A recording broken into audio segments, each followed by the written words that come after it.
Yesterday, the guy reached out to me asking how he can get into game dev, and because this is the question that people reach out to me with pretty often, I figured I will just record the video because this is exactly what I tell in 90% of the cases. So if you want to or think about getting into game dev, let's dive in. So first thing that I always tell people and I check with them is game dev something that they actually want to go into, or they just want to get out of the job or the industry that they are currently at? Because those two things are very different. If you are pushed out of the job that you are doing, it doesn't mean exactly that game dev is pulling you in. Those two things can be true at the same time, but usually one of them is stronger, and you have to be sure which one is it in this case, because that will determine everything later on. Okay, so if you sorted this one out, then the second question to ask yourself is, why the hell do I even want to work in game dev? And let me tell you right now, the answer, because I love playing games, is not enough. Because it's the same, like it's very similar to liking driving a car. If you like to drive a car, but you don't necessarily want to be a mechanic and repair them. So it's a very similar thing here. Just because you like playing games doesn't mean that you will enjoy working on them. Okay, if those two things are sorted out, then you have to check the reality of the market. Because since 2022, we had over 30,000 layoffs in game dev just alone. And I know economy is brutal everywhere right now, but game dev, because of the bubble that we were into for those couple of years during COVID, was hit particularly hard. And even right now, we are still constantly hearing about layoffs in the studios. So you have to take into consideration and take into account that it will be harder for you to get into the industry than it would have been a couple of years ago. And the hardest part comes not just from presenting your experience as someone who can actually do the job in the industry, but you have to remember that there is a lot of people who already have industry experience and they already are a better fit in most cases than you are for all the available roles that are out there in the industry, because one of the things here is that the knowledge about the industry and how it works is actually very useful to most of the studios. And this is something that obviously you can learn, but look at this also from the employer perspective. For them, it's just a safer bet to hire someone who already knows the ropes instead of giving a chance to someone who has no idea how the industry works from the inside. And if they can choose, and they can nowadays very often, they would most likely go for the person who already knows how to do the gig. And it works like that because usually the hiring managers or companies who are hiring, what they try to do the most is to minimize the risk of a wrong hire, because there is nothing worse than hiring someone who after a couple of months just goes out from the company from whatever reason, and then you have to restart the entire process again.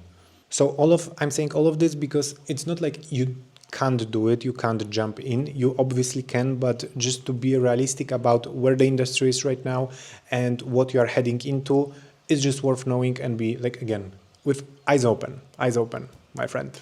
Okay, so another thing that is very interesting and worth taking into consideration is which role you actually want to do. Because let me tell you, I had people who were working in corporate environment, they were team leaders for some automation internal teams, and they wanted to be an artist.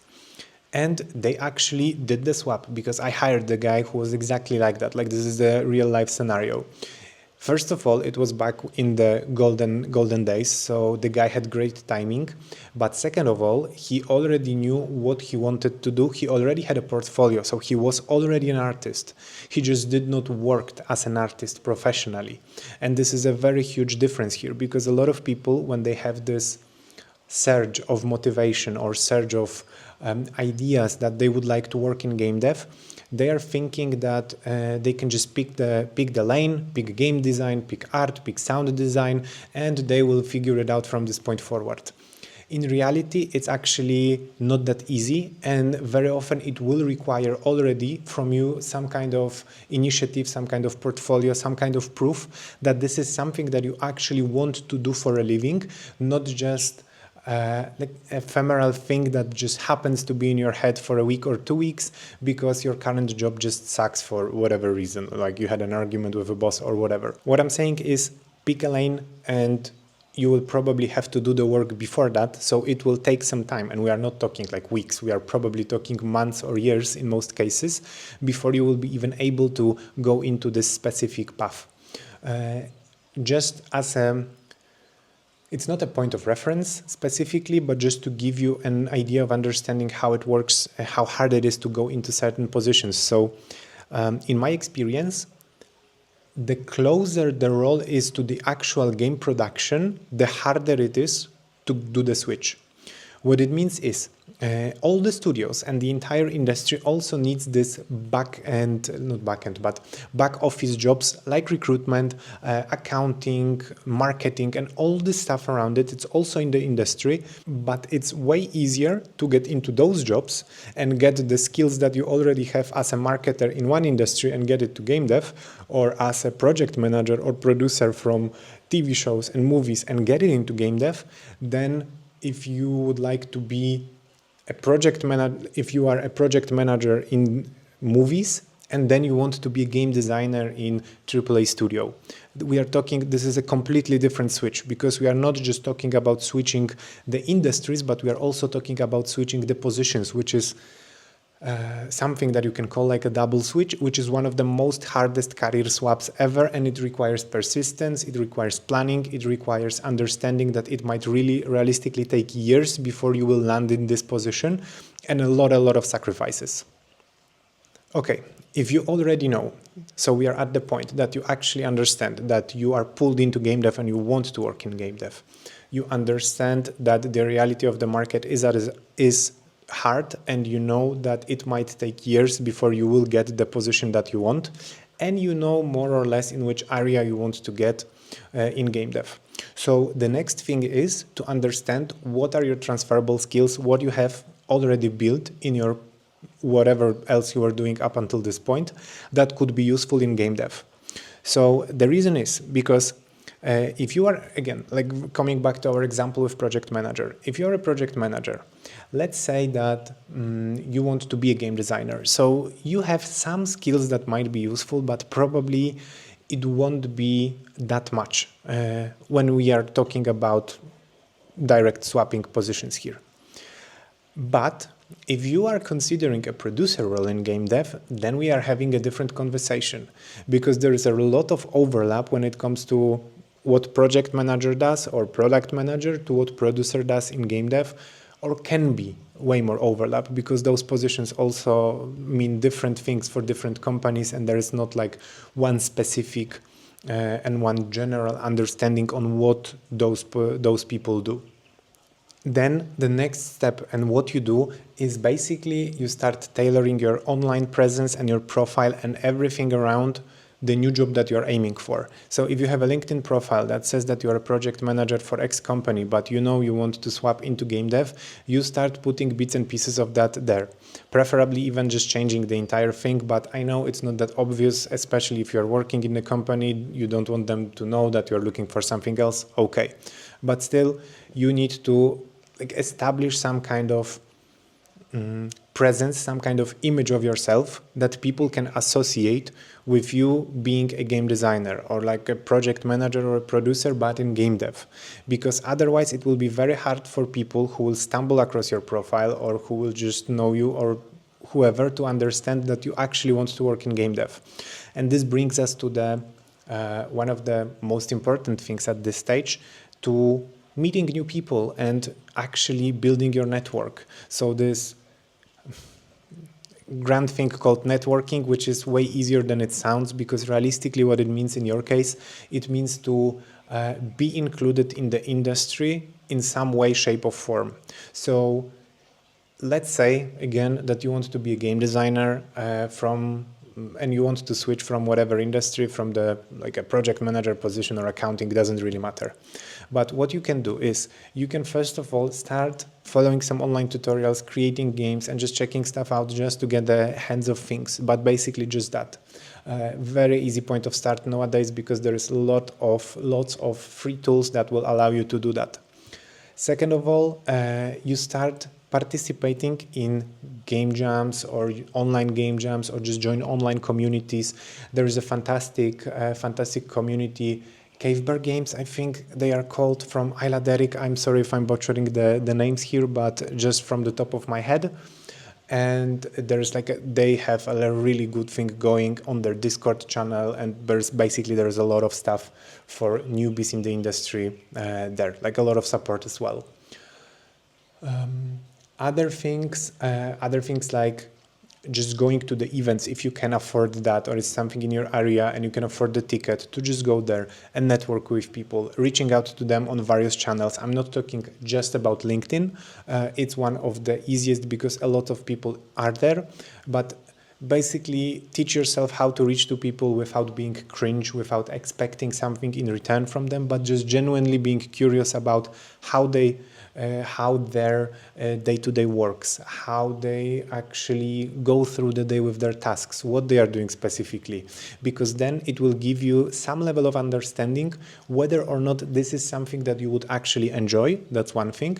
But second of all, it will also give you a certain level of direction of which part of this job you should focus on specifically, just to have maybe a bigger chances of working with this particular studio, because this is what they value. And let me tell you, just to underline this, I can guarantee you that for you, if you want to get into game dev, building the network is just non-negotiable. Like it's a must-have thing, like reaching out to people and doing that, because first of all, in a lot of industries, it works this way, that it's easier to get the job throughout someone, obviously, but it's even more true in game dev, as far as I know, because even myself, every time when I'm looking for someone, what I tend to do is, if there is a similar position that I recruited for a couple of months ago or years ago, I already have people that I know they are very good at those roles. So first thing that I do, I reach out to them specifically. I don't look for new people from the get-go, because it doesn't make sense if I already have built the network of people who I know can do the job and might be interested. So, and this is very true for basically entire industry. So it's non-negotiable thing, and realistically speaking, if you don't want to do that, and if you feel like it's not something you are willing to do in general, I'm sorry to break it to you, but you will have a very, very hard time getting into the industry. I'm not saying it's impossible, but it will be hard for you being an outsider looking in and just basing on the skills that you don't particularly have yet, and competing with people who already are in the industry. Okay, so if we have all of that sorted out and you're okay with doing networking, then there is the last thing. It's actually not the last thing to do, but something that you have to keep in mind as well. You need to do the inventory check. Okay, so the inventory check is something that you have to do internally and understand what are your must-haves when it comes to getting a job and what's negotiable. And you have to be really thorough with that. And what I mean by this is, when I work with people, in a lot of cases, we touch this subject and they come with like a list of 7 must-haves, 7 bullet points there. And then we walk through it on the session and we land with 1 or 2, because realistically speaking, most of the people that I work with, for example, they're like, no, actually I could relocate. If everything on the offer would be fantastic and it would be a great project, I could relocate. So relocation suddenly is like, or staying in place, it's not a must-have suddenly, because the relocation potentially is on the table if everything else would be concluded, like it would be okay. So everybody has their own list, but again, usually their list of must-haves, in my experience, is way shorter than people expect it to be. So think about it really. And then you have to do the inventory also, because there is one thing with switchers, especially the ones that are in their 30s or 40s, that you established certain lifestyle right now that you are living, and there is a very solid chance that when you will be switching the jobs and you will enter game dev, you will need to adjust this lifestyle or tone it down a little bit.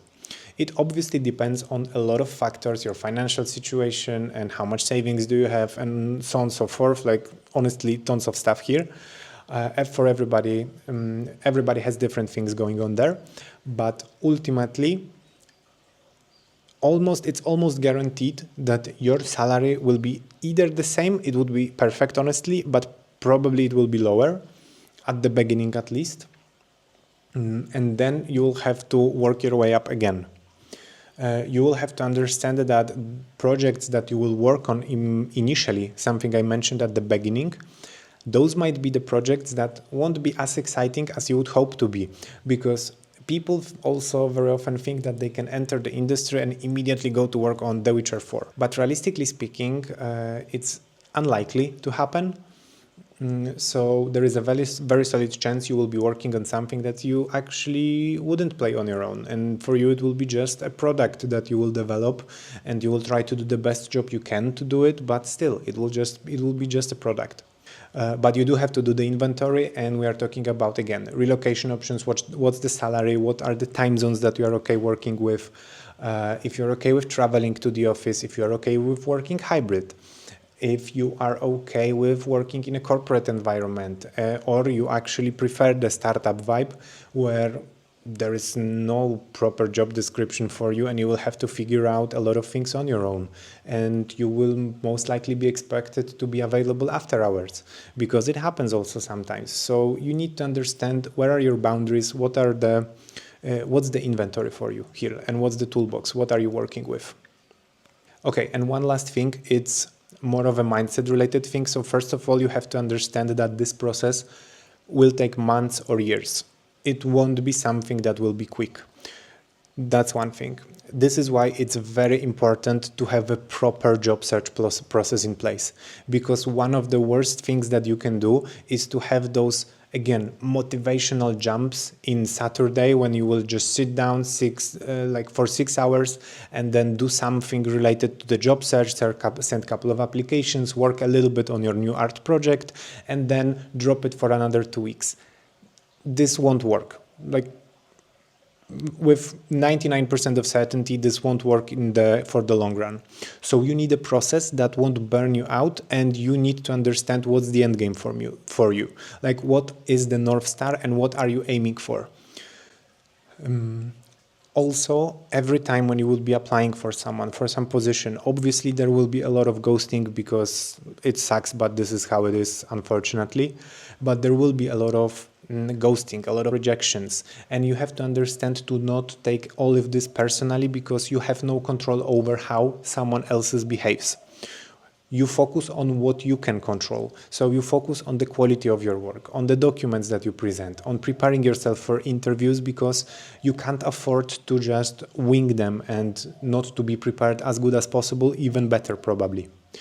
Okay, so pretty much that's it. Just to summarize what we went through. So we talked about the fact that you have to understand whether or not you would like to go into game dev or get the fuck out of your current job. You need to understand what are you willing to sacrifice when it comes to doing the inventory and all this stuff. So what are your what are your must-haves? What roles are you aiming for, realistically speaking? What transferable skills you have? You need to understand that networking and being around people in this industry is a must if you want in, and you need to understand that you have to focus on what you can control. Okay, fingers crossed for you, and honestly, if you need any help or if you'd like to just reach out to me, feel free to do so. My LinkedIn and my newsletter, link to my newsletter is under the video. I post a lot of stuff related to game dev and to recruitment and how to get the job there. But also, if you'd just like to chat, I'm more than happy to get to know you. So just hit me a message and see you out there. And good luck, like really fingers crossed for you, mate.